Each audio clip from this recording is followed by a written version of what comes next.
To break. A Diphenhydramine trip report uploaded to Erowid in February of 2007. Gender, male, body weight, 162 pounds, dosage, 750 milligrams. Well, it all started in February when my friend and I started using Diphenhydramine recreationally. We had heard that it makes you hallucinate, and we had read experiences. We stopped using DXM temporarily to make room for DPH. The first time I took 25 tablets of Benadryl, 625 milligrams.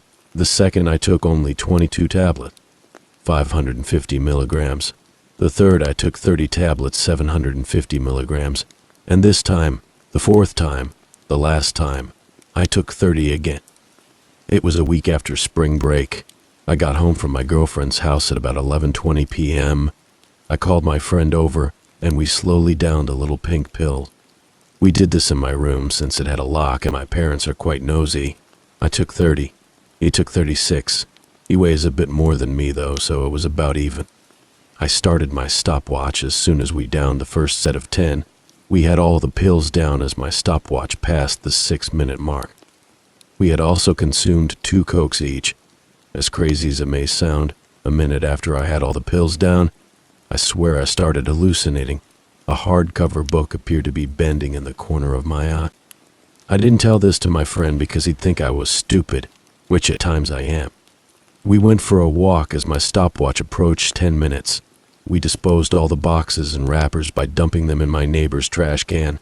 We slowly walked back to my house and both started shaking and shivering. As it was only March and still a bit chilly out, as we approached my house I noticed the downstairs lights were on. I yelled, "Oh shit!" And we started running towards the house. Surely my mother was downstairs. I told her we just went for a walk and we were fine. I told her to go back to bed. I noticed my voice was becoming extremely light and weak. It was on the verge of a whisper. Once she got back to bed, I was much relieved. My friend and I started playing Medieval Total War, the best game ever. I honestly don't remember it too well, but he says we did. I turned on some soft rock music on low. I told him we should lay down until the shock of the DPH left. I actually just wanted to sleep. My voice had turned into a whisper by now, and my body felt like it weighed about 600 pounds. We pulled the futon out from against the wall and extended it into a bed. We decided not to sleep long ways on the bed, since we were both very straight. We slept laterally with our legs protruding a good 2 feet from the side of the bed. I grabbed a few blankets and threw them on us, and my friend used my beanbag as a footrest. My state of mind was in a word: chaotic. Waves of opposing emotions overwhelmed me: fatigue, apathy, and paranoia. I checked my stopwatch. An hour had passed since we consumed the pills. The lights were off, so I didn't get to notice any open-eye hallucination. My stomach started to ache with a sharp, pulsating sensation. I noticed I could evade the pain by taking deep, slow breaths. In my mind, I thought I would puke if I stopped breathing slowly and deeply. I felt my heart in complete tachycardia. It was like a bass drum being beaten by an obese boxer from southern Kentucky. Insane as that may sound, those were the exact words that came through my head. I checked my watch again. 6 hours elapsed. That can't be right, I thought. I checked it again. Hello. My watch was talking to me. It didn't strike me as a hallucination, but simply as the way things were. No matter what time it was I had to pee, I would have stayed and talked to the watch, but all that would have come out would be a whisper, and the effort it would have taken would force me into a coma. I slowly stood up. Now I no longer felt heavy. I felt like I was hovering. I'd set my glasses by the computer. I walked slowly around the beanbag and put on my glasses. I opened the door and hovered to the bathroom. When I finally arrived at my bathroom, I turned on the lights and began to piss. It kept coming out. It kinda stung, but I wasn't about to complain. I noticed that we now had a black fish in our toilet bowl. It swam aimlessly about inside the toilet. I tried pissing directly at it, but it must have taken it the wrong way. It flipped out into the sink. I finished pissing and walked to the sink. It was so real. The fish was still in it, gasping for water. I turned on the faucet to let it breathe. After about 10 seconds, It turned into a very small maple tree that got sucked down the drain. I thought my plumber is going to be pissed about this. I washed my hands and returned to my computer room. I suppose somewhere in my head, I knew a black fish could not live in a toilet, nor could it turn into a small maple tree and be swallowed by my sink. Perhaps it only happened because it was impossible. Perhaps my subconscious awareness of the bounds of reality provoked this visual manifestation. Whatever the cause, it freaked me out.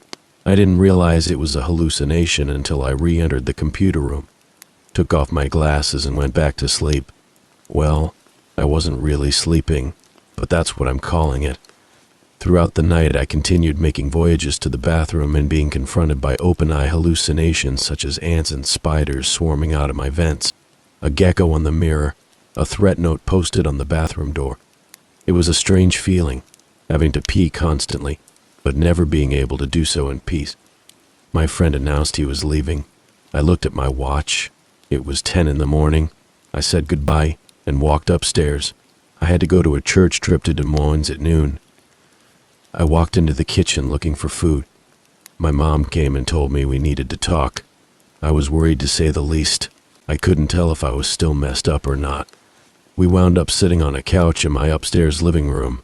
My mother opened the conversation with, "How much Benadryl did you take last night?" I answered with none, but she looked at me like, "What the hell are you talking about?" She hadn't asked me a thing, but I heard it. I heard the question I didn't want to hear and answered it. She disappeared straight in front of my eyes. I got scared. I looked at my watch again. 9:30. Oh, shit. I'm still hallucinating. It was just 10. I looked at the wall clock, which has large numbers. Hard to mistake. It was 5:30 in the fucking morning. Maybe my parents were never talking to me. Maybe I could go downstairs and sleep. I got up and made my way downstairs. I never made it. I wound up outside. My parents got me and started yelling at me. My mom forced my dad to take me to the hospital. I told them I was fine, but she insisted, to say the least. The ride to the hospital felt like years. Seriously, years. No exaggeration. It only took about 17 minutes in reality. In the waiting room, I asked for some water because the dry mouth was setting in. My dad got me an Aquafina. I drank a sip and choked on it. I couldn't swallow. I spit it back in the bottle and set it down. I told him I couldn't swallow. Suddenly, I was back in my house. I was in my computer room. My mom came down and told me to get back to the hospital. Shit. I'm dreaming. I awoke and I was still at the hospital. I longed to get back to bed with my parents' ignorance, but I was lying back down on a hospital bed with needles in me and sensors all over my body. I saw many hallucinations at the hospital since it was well illuminated with fluorescent bulbs and great windows.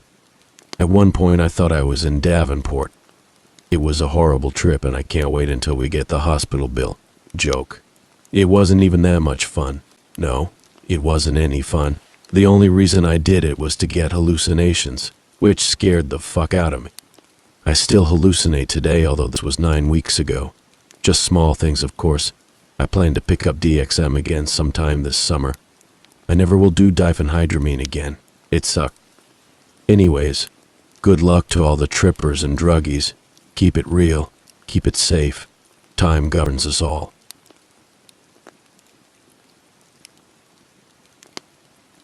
Thank you for watching. If you enjoyed this video, please leave a like and subscribe. Until next time.